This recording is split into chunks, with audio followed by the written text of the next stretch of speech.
আসসালামু আলাইকুম বন্ধুরা, সবাই কেমন আছেন? আশা করি সবাই ভালো আছেন। তো আজকে নিয়ে এসেছি একটি সামুদ্রিক মাছ রান্না করলাম। তো এটা বিভিন্ন ধরনের বড় বড় শপে পাওয়া যায়। আমি কুলার প্রসেসটাও দেখিয়ে দিচ্ছি, কারণ অনেকে কুলতে পারেন না, অনেকটার মধ্যে লক থাকে, অনেকটার মধ্যে থাকে না। তো কুলাটা একটু টাফটি হয়ে যায়। এটাকে চাকু দিয়ে আমি কুলে নিয়েছি, আর আমি পেঁয়াজ কুচি বাকি উপকরণগুলো আমি কেটে রেখে দিয়েছি।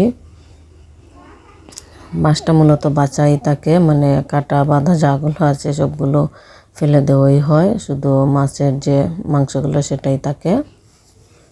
এখানে আমি রসুন দিলাম, রসুনটাকে একটু লালচে করে ভেজে নেব।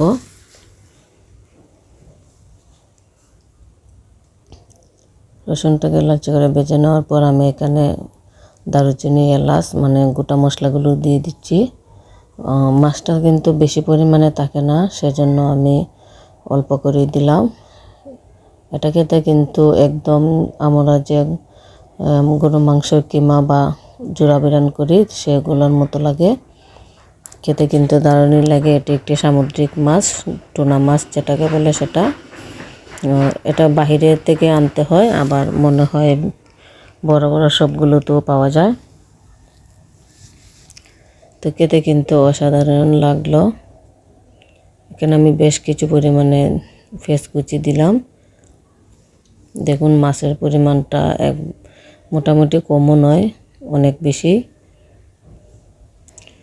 তো মাছটা দিয়ে আমি প্রথমে নেড়ে নিচ্ছি, তারপর আমি বাকি মশলাগুলো দেব।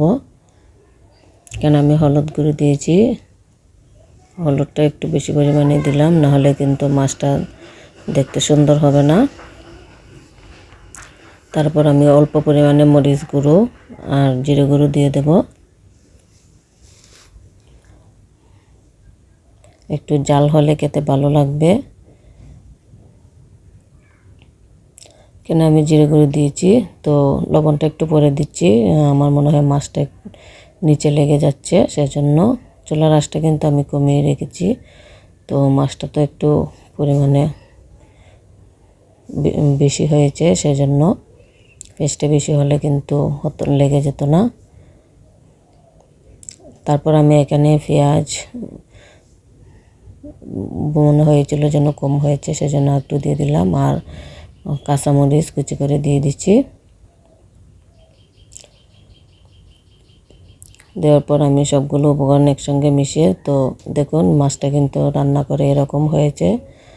তো দেখতে কিন্তু ভিডিওটা লম্বা হয়ে যাবে, সেজন্য আমি অল্প পরিমাণে রেখে করে নিলাম।